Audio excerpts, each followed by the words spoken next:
지상의 모든 교회가 하나님이 다스리시지만은 완전한 천국은 아닙니다.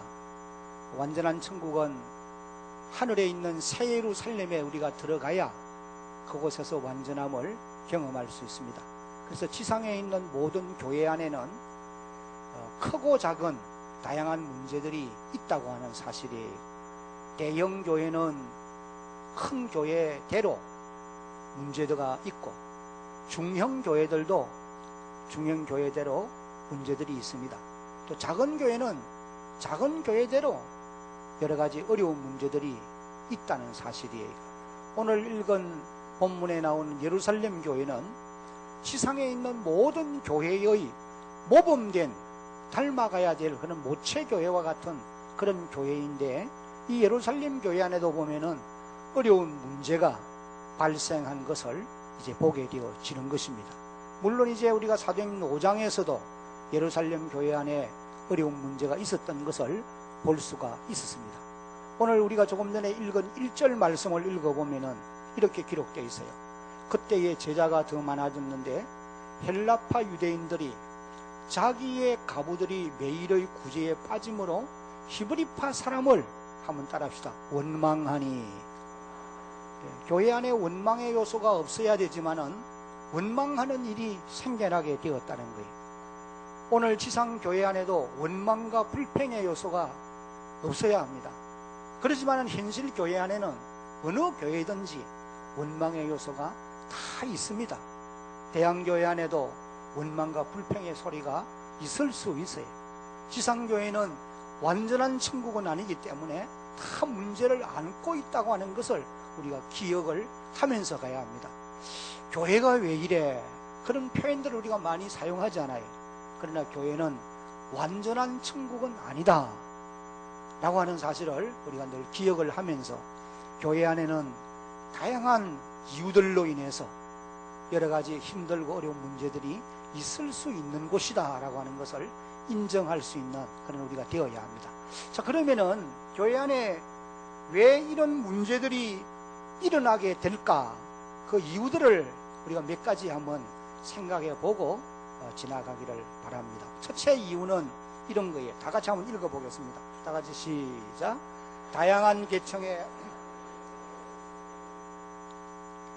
대양교회 안에도 보면은 천태만상의 사람들이 함께 모여 있어요. 다양한 계층의 사람들이 모여 있다 그 말씀이에요. 예를 들면은 자라는 배경이 다르고 지식의 정도도 차이가 아주 큽니다.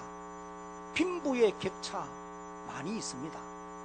또 성품도 또 지역도, 이 예루살렘 교회 안에도 보면은 지역적인 그런 갈등도 있었던 것을 우리가 느낄 수 있어요. 헬라파 사람들, 히브리파 사람들, 이런 표현을 하는 것을 보면은 이런 것을 이제 알 수가 있습니다. 그래서 교회 안에는 다른 계층의 사람들이, 다양한 계층의 사람들이 모여 있기 때문에 문제가 있을 수 있다는 거예요. 그 다음에 이제 두 번째 이유를 생각해 보면은 모든 성도들이, 다 같이 한번 읽어봅니다. 시작. 모든 성도들이 예수를 믿고 구원은 받았지만 아직 성숙한 신앙의 사람들이 아니기 때문입니다. 에베소 2장 11절을 보면은, 에베소 2장 11절을 보면은 사도 바울이 에베소 교회에게 편지하면서 이런 표현을 합니다. 한번 따라합시다. 우리는 그가 만드신 바라. 하나님이 우리를 만든, 우리는 하나님이 만드신 하나님의 작품이라, 그런 표현이에요. 그런데 하나님이 만드신 작품이기는 한데 완성된 작품은 아니고, 완성의 자리로 점점 다듬어져 가고 있는 그런 하나님의 만드신 바가 된 존재들이라는 거예요. 그래서 하나님이 우리를 만드신 목적은 그리스도 예수 안에서 우리를 통해서 선한 일을 할 수 있도록 하기 위함이다, 그런 말씀을 하신 것을 봅니다. 여러분, 그림을 볼 줄 아는 시각을 가진 사람도 예술 전문가가 그림을 그릴 때에 완성하지 아니한 그림을 보고서는 무엇인지 잘 이해가 안 될 수 있습니다. 그러나 완성해 놓고 난 다음에는 아주 아름다움을 느낄 수가 있겠죠. 공사하는 현장에도 가보면은 아주 요란합니다. 망치 소리도 나고 뭐 여러 가지 복잡한 소리들이 많이 나요. 그러나 새롭게 잘 단장된, 건축이 완공된 이런 건물에 가면은 이제 조용하고 아름다움을 이제 느낄 수가 있는 것을 우리가 경험합니다. 예를 들면 그런 거예요. 오늘 우리도 마찬가지라는 거예요. 하나님이 만드신 작품이기는 하지만은도 아직도 완성된 사람들이 아니에요. 저도 그러하고 여러분들도 그러하고. 그렇기 때문에 사람이 살다가 의견이 맞지 않으면 열을 낼 수도 있고 또 분쟁할 수도 있는 거고 다양한 이유들로 인해서 어려움들을 겪게 되는 것입니다. 왜? 아직도 완성된 사람들이 아니기 때문에 그렇다는 거예요. 그래서 교회 안에는 구원은 받아 천국은 들어갈 사람들이지만은 주님이 원하는 수준에까지 자라지 않은 사람들이 모여있기 때문에 어려운 문제들이 늘 있는 곳이다. 이것을 우리가 인정을 해야 된다. 그 다음에 이제 세 번째 이유를 말한다고 하면은 같이 한번 읽어봅니다. 이 말씀도 시작. 교회가 본질에 힘쓰지 않고 다른 일에 힘쓰게 되면 어려운 문제를 직면할 수 있습니다. 교회의 본질이 뭐냐? 교회의 본질은 우리 주보에도 기록되어 있습니다만은 우리 교회의 핵심 가치, 이런 것들은 교회의 본질에 속한 것입니다. 그리고 또 하나님의 말씀을 가르치고 전파하고 치료하는 사역, 이런 일들도 교회의 본질에 속한 이런 일들이에요. 교회가 이런 일들에 힘쓰게 될 때에 하나님이 거기에 성령으로 기름 부어주시고 놀라운 하나님의 은총을 베풀어 주시게 되어 있는 것입니다. 그런데 교회가 이런 일에는 힘쓰지 않고 비본질적인 일에 열심을 다하다가 시험에 빠지는 이런 경우들이 없지 않아 있다고 하는 것입니다. 그래서 하나님의 교회는 항상 따라합시다. 본질에 힘써야 합니다. 그 예루살렘 교회가 이런 이제 어려움을 직면하게 된 그 이유를, 원인을 이제 잠시 한번 살펴보면은 당시 교회 안에는 가난한 사람들이 참 많았던 것 같습니다. 우리가 앞에서도 이제 읽어보았습니다마는 예루살렘 교회 안에 자기 소유를 가진 사람들이 자기 것이라 주장하지 않고 밭이 있고 집이 있는 사람들은 그 팔아서 판 값을 사도들의 발 앞에 가져다 주면 사도들이 필요를 따라서 가난한 사람들에게 나누어 주었다. 그렇게 기록한 것을 볼 수가 있어요. 그러니까 매일같이 식량과 생필품들을 교회로부터 공급을 받는, 구제를 받는 이런 사람들이 많이 있었던 것입니다. 그런데 헬라파에 속한 사람들이 자기들에게 소속되어 있는 가부들 가운데서 히브리파 사람들 가운데 가부들과 비교를 해보니까, 그 구제를 공급받는 것을 비교를 해보니까 자기들에게 속한 사람들이 좀 이렇게 푸대접을 받는 것 아닌가, 이런 생각을 이제 가지게 되면서 이것을 원망으로, 불평으로 표현을 함으로써 문제가 생겨나게 되어진 것이에요. 아마 예루살렘 교회 안에도 천국이 완성된 천국은 아니었기 때문에 이 구제하는 일에 있어서 그 구제의 손길이 균등하게 미치지 못했던 것이 아니냐, 그렇게 이제 우리가 생각을 해볼 수가 있는 것입니다. 왜냐하면은 당시 상황이 그렇습니다. 갑자기 교회가 수만 명이 모이는 대형 교회가 되어졌어요. 근데 구제 사역을 하고 있는 사도들의 손은 제한되어 있습니다. 그러다가 보니까 이 돌아보는 구제의 손길이 균형을 좀 잃고 이제 편중되는 이런 일들이 아마 있었던 것이 아닌가. 그래서 그 일로 인해서 문제가 발생하게 되어졌다는 것입니다. 그런데 이제 이 예루살렘 교회는 이 당면한 그 문제를 그냥 방치해 두지는 않았던 것이에요. 원망의 요소가 있고 불평의 소리가 들릴 때에 이것을 그냥 무시해버리고 지나가게 되면은 이것이 쌓이고 쌓이다가 보면은 때가 되면은 폭발을 할 수가 있는 거예요. 그래서 이런 문제들은 해결하고 지나가야 된다. 하나님의 교회는 그러해야 되는 거예요.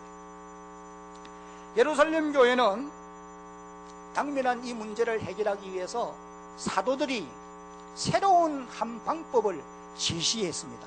그 사도들이 제시한 방법이 뭐냐 하면은 교회 안에 그 많은 사람들 가운데서 이제 슬기롭고 지혜롭고 아주 신실한 일꾼들을 세워가지고 사도들이 자신들의 손길이 미쳐 닿지 않는 이런 곳에도 이제 그 사람들이 가서 할 수 있도록 하기 위해서 일꾼들을 세우는 이와 같은 제안이었습니다.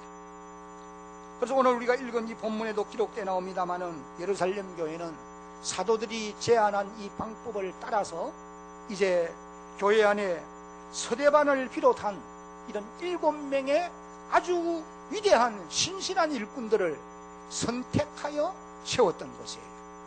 이제 우리 한번 5절 6절을 같이 한번 읽어봅니다. 5절 6절. 온 무리가 시작. 온 무리가 서대반과 또 빌립과 버로고로와 니가노로와 디몬과 바메나와 유대교에 입교했던 안디옥 사람 니골라를 택하여 사도들 앞에 세우니 사도들이 기도하고 그들에게 안수하니라. 사도들은 이 7명의 일꾼들에게 자신들이 그동안 감당하던 이 구제의 사역을 그들에게 이제 위임을 하고, 자신들은 하나님의 말씀을 전파하고 하나님 앞에 나가서 기도하는 일에 전념을 다했다는 거예요. 오로지 거기에 전문가의 역할을 하고 있게 되어진 것입니다. 그렇게 되어짐으로 말미암아 예루살렘 교회는 당면한 모든 문제들을 해소하고 다 해결하고 교회는 계속해서 부흥하는 이런 놀라운 역사가 일어나게 되었다. 그렇게 이제 기록을 합니다. 7절 말씀을 한번 같이 보겠습니다. 7절 다 같이 시작. 하나님의 말씀이 점점 왕성하여 예루살렘에 있는 제자의 수가 더 심히 많아지고 허다한 제사장의 무리도 이 도에 복종하니라. 예루살렘에 있는 제자의 수가 더 심히 많아지고 제사장의 무리들까지도 이 도에 복종하는 이런 놀라운 부흥의 역사가 일어나게 되어진 것이다. 그렇게 기록을 했습니다. 여러분, 모든 일들은 사람이 하게 되어 있습니다. 어떤 사람이 일을 하느냐, 이것이 너무도 중요한 일이에요. 여러분 한번 생각해 보십시오. 기업의 일도 누가 하느냐, 이것이 엄청나게 중요합니다. 그래서 일꾼을 뽑을 때에, 직원을 선발할 때에 아무나 뽑지 않습니다.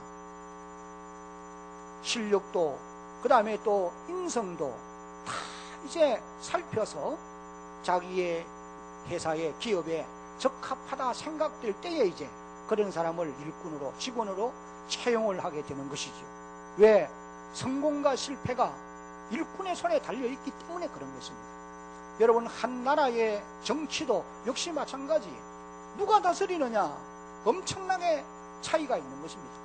위대한 영도자가 세워지면은 그 나라는 성공의 길로 갈 수가 있어요. 그러나 악한 사람을 만나게 되면은 백성도 고난을 받고 나라는 망할 수밖에 없는 거예요. 우리가 구약 성경에서도 보면은 이스라엘 가운데 사울이 다스리는 이스라엘은 점점 쇠약해 갑니다. 군인들도 힘을 잃어가고 영토도 빼앗기고 외적의 침입을 당하고 많은 고난을 겪어요. 그러나 다윗이 왕위에 오른 이후에 똑같은 환경에서 왕위에 올랐지만은도 다윗이 다스리는 이스라엘 왕국은 갈수록 번성하고 점점 왕성해 갔던 거예요. 누가 통치하느냐, 너무도 중요한 일입니다. 우리나라의 흥망성쇠도 마찬가지. 어떤 사람이 나라의 앞장서서 정치를 하느냐, 여기에 달려있단 말이에요. 여러분, 교육도 생각해 보세요. 누가 가르치느냐, 여기에 따라서 그 위대한 스승 밑에 위대한 제자가 양육되어지는 것을 우리는 얼마든지 볼 수가 있는 것이죠. 하나님의 교회도 마찬가지. 여러분, 대한교회가 하나님이 세우셨고 하나님이 하나님의 교회의 주인이심을 여러분 믿으시기 바랍니다. 아멘. 그래 주인이신 하나님이 오늘도 이 가운데 계시지만은 여러분이 이 성전을 들어오고 나가면서 하나님을 눈으로 본 사람이 있느냐는 말이에요. 아무도 없어요. 하나님이 하나님의 교회를 위해서 일꾼들을 세우시고 그들을 통해서 하나님의 교회를 이끌어 가시는 것이 분명한 사실입니다. 그러므로 앞장서서 하나님의 교회를 섬기는 사람들이 어떤 사람들이냐, 이것은 너무도 중요한 일이라는 거예요. 저는 그런 의미에서 저 자신을 돌아보면서 늘 죄송한 마음이 있어요. 제가 이곳에 1980년에 들어올 때에 이 지역은 개발되지 않았을 때입니다. 그냥 이 지역이 거의 그냥 빈 땅들이 대부분이었어요. 한 30년은 세월이 지나는 사이에 이 지역이 완전히 개발되었잖아요. 수많은 사람들이 들어왔단 말이에요. 대양교회가 이 담임하는 목사가 좀 더 능력이 있고 하나님의 말씀을 좀 더 잘 증거하는 이런 위대한 일꾼이었다고 한다면 대양교회는 이런 현재의 모습은 아니었을 거예요. 좀 더 부흥하고 좀 더 견실한 이런 교회로 자라갔을 것이다. 그런 생각을 해보면 늘 죄송한 마음이 있어요. 이건 솔직한 마음입니다. 하나님의 교회에 누가 이를 앞장서서 하느냐, 이건 너무도 중요한 일이에요. 저는 오늘 여기 이제 사도들이 예루살렘 교회를 위해서 이제 일꾼을 세우는데 그 일꾼을 세우기 전에 제시한 기준이 있어요. 이 기준을 이제 몇 가지 오늘 성경이 가르치는 대로 한번 살펴보기를 원합니다. 사도들이 제시한 교회의 일꾼의 자격은 여기 이제 3절과 5절을 보면은 한 4가지로 요약을 할 수 있습니다. 그 첫 번째는 다 같이 한번 같이 읽습니다. 시작. 칭찬받는 사람이어야 합니다. 3절을 성경을 같이 읽습니다. 시작. 형제들아 너희 가운데서 성령과 지혜가 충만하여 칭찬받는 사람 7을 택하라. 우리가 이 일을 그들에게 맡기고, 여기 보면은 칭찬받는 사람이라고 하는 말이 제일 뒤에 나오고 있지만은도 사실 여기 성령과 지혜가 충만하여 그 말씀보다도 앞에 기록되어져 나오고 있어요. 이것은 대단히 중요한 의미가 있다고 하는 것입니다. 성경에 먼저 기록되는 것은 강조를 말할 때도 먼저 기록하고 중요할 때도 먼저 기록하는 경우가 있는 것입니다. 왜냐하면 교회의 일꾼은 무엇보다도 먼저 사람들로부터 칭찬받는 사람이 되어야 된다는 거예요. 다른 일들을 맡기 전에 사람들이 인정하는 사람이 되어야 교회에 귀하게 쓰임을 받을 수 있는 좋은 일꾼이 되어질 수 있다는 거예요. 제가 신학교 다닐 때 교수님 한 분이 늘 이런 얘기를 말했어요. 목사가 되기 전에 사람이 되어야 된다. 아주 늘 하는 말씀이에요. 이 말은 다른 말로 하면은 목사가 되어지기 전에 칭찬 듣는 인격을 갖춘 사람이 되어야 된다는 거예요. 그래야 목사의 타이틀이 주어졌을 때에 제대로 감당할 수가 있다. 그런 의미의 말씀이었어요. 디모데전서 3장 7절을 보면은 사도 바울이 교회 직분자의 자격을 이제 말씀을 하시면서 이 말씀을 하십니다. 다 같이 한번 읽습니다. 시작. 또한 외인에게서도 선한 증거를 받은 자라야 할지니 비방과 마귀의 올무에 빠질까 염려하라. 외인들에게서도, 이 말은 교회 바깥의 사람들로부터도 칭찬을 받는 사람이 되어야 교회의 직분자의 자격을 갖춘 사람이다. 그런 의미의 말씀이, 만약에 교회 안에 있는 직분자들이 앞장선 사람들이 세상 사람들로부터 원망의 대상이 된 사람이 되어진다고 한다면은 그런 사람은 비방과 마귀의 올무에 빠지게 되어져 있다는 거예요. 그래서 세상 사람들로부터도 인정을 받는 사람이 하나님의 교회의 일꾼으로 세움을 받아야 한다. 이것을 먼저 말씀을 하셨습니다. 그래서 사도 바울은 사도행전 16장을 읽어보면은 디모데를 믿음의 아들로 세울 때에 루스드라 지방과 이고니온 이 지역에서 칭찬 듣는 사람이라고 하는 것을 먼저 알고 그를 불러서 선택해서 믿음의 아들로 세웠던 이런 놀라운 기록을 보게 되어지는 것입니다. 디모데는 루스라와 이고니온에 있는 형제들에게 한번 따라합시다. 칭찬받는 사람이니, 넓은 지역으로부터 인정을 받고 칭찬을 받는 그런 사람이었다는, 그래서 그를 일꾼으로 세웠다, 그렇게 이제 기록을 하고 있습니다. 오늘 이 본문의 말씀을 배경으로 해서 칭찬받는 사람이 되려고 하면은 어떤 사람이 되어야 되느냐, 두 가지만 요약을 하면은, 하나는 다 같이 한번 읽어봅니다. 시작.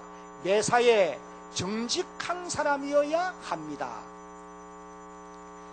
예루살렘 교회가 지금 일꾼을 세우는 이유가 어디에 있느냐 하면은 구제의 사역을 감당하게 하기 위함이었습니다. 다시 말하면은 재정을 관리하는 거예요. 물질을 관리하는 사람이란 말이에요. 여러분, 재정을 관리하는 사람은 정직성이 검증된 사람에게 맡겨야 하는 것입니다. 하나님의 교회는 반드시 그렇게 해야 됩니다. 여러분들이 고린도후서 8장을 읽어보면은 22절 23절에 사도 바울이 고린도 교회가 예루살렘 교회를 돕기 위해서 구제헌금을 했습니다. 그 구제헌금을 해서 모아가지고 이것을 예루살렘까지 전달을 해야 되는데 누구에게 보낼 것이냐, 바울이 고민을 많이 했습니다. 사람을 찾다가 누구를 찾느냐 하면은 디도라고 하는 사람을 찾아요. 그리고 또 디도 한 사람에게만 아니라 다른 한 사람을 더 붙여서 이 물질을, 이제 이 헌금을 예루살렘 교회에 전달하게 하는 이런 기록을 봅니다. 우리는 여기서 디도가 정직성이 검증되어진 사람이었다라고 하는 것을 알 수가 있는 것입니다. 오늘 하나님의 교회 안에서도 이와 같이 정직한 사람이 되어야 귀하게 쓰임받는 일꾼이 되어질 수가 있다는 거예요. 이것도 여러분 훈련으로 되어지는 줄로 깨달아야 합니다. 그 다음에 이제 또 한 가지는 성숙한 인격을 갖춘 사람이 되어야 되는 거예요. 모세와 같은 사람도 처음부터 온유한 성품의 사람이 아니었습니다. 40대까지는 그는 아주 자기가 가지고 있는 말과 행사가 능한 이것을 발휘해서 좀 가격한 이와 같은 미가 없지 않아 많았습니다. 그러나 민수기 12장 3절을 읽어보면 이렇게 기록되어 있어요. 이 사람 모세는 온유함이 지면의 모든 사람보다 어떻게 하더라? 더하더라. 훨씬 더 뛰어나게 온유하더라. 그런 표현이에요. 이때의 모세의 나이가 얼마냐? 80세가 넘었을 때입니다. 40년 동안 미디안 광야에서 하나님과 만나 대화하고 훈련을 받음으로 그의 모난 부분들이 깎이워지고, 그러면서 이제 온유한 사람으로, 인격이 성숙한 사람으로 자라갈 수가 있었다, 그 말씀이에요. 이뿐만 아니라 성숙한 인격의 사람들은 말의 덕을 세우는 면에도 꼭 기억을, 말의 덕을 세우는 사람이 꼭 되어야 한다는 겁니다. 야고보 3장 2절에 보면은 우리가 다 실수가 많으니 만일 말에 실수가 없는 자면 곧 온전한 사람이라 그렇게 말하였고, 골로새 4장 6절도 너의 말을 항상 은혜 가운데서 소금으로 고르게 함같이 하라. 이 소금으로 고른다는 말은 비유적인 표현이에요. 여러분, 모든 음식의 맛은 소금이 내게 되어 있습니다. 아무리 좋은 재료를 가지고 음식을 만들어도 간이 맞지 않으면 음식의 맛을 잃어버리게 되어 있어요. 사람의 인생의 살맛도 어디서 나느냐? 말이 살맛을 나게도 하고 죽을 맛이 나게도 한다는 사실이에요. 그래서 여러분들의 하는 말이 다른 사람을 살맛 나게 만들 수 있는 그런 성숙한 인격의 사람들로 자라가야 될 줄로 믿으시기 바랍니다. 아멘.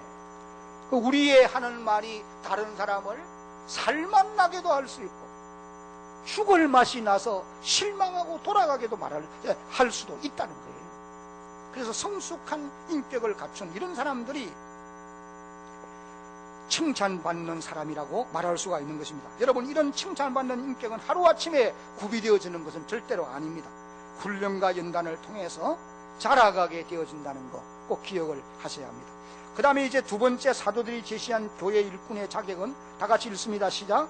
믿음이 충만한 사람이어야 합니다. 5절을 보면은 믿음과 성령이 충만한 사람, 스데반과 빌립과 버로고로 니가노로 디몬, 이런 사람들을 택하여 세웠다는 거예요. 교회 일꾼의 기준은 세상과는 다른 것입니다.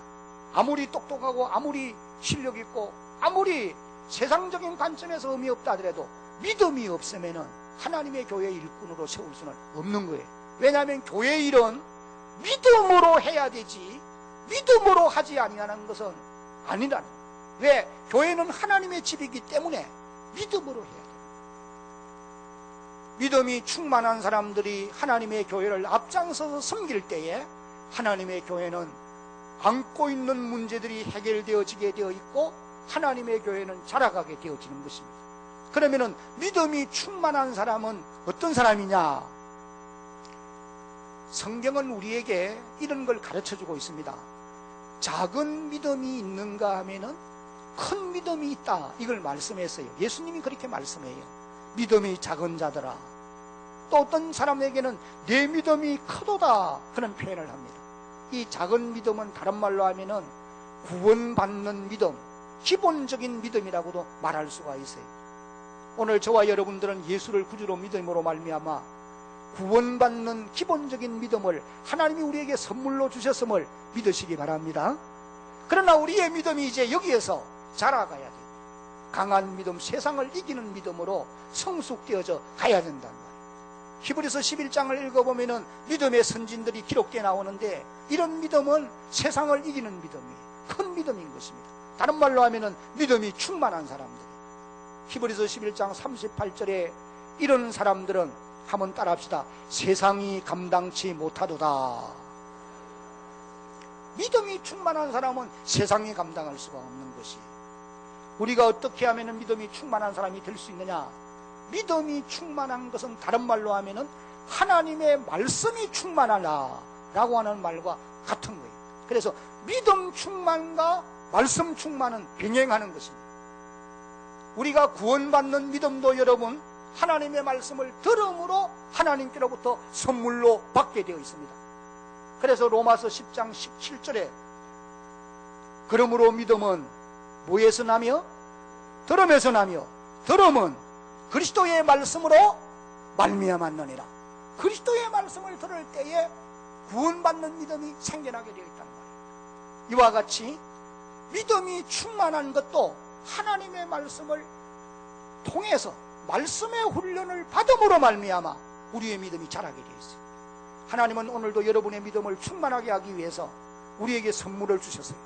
그것이 뭐냐면은 첫째는 하나님의 말씀인 성경인 것입니다.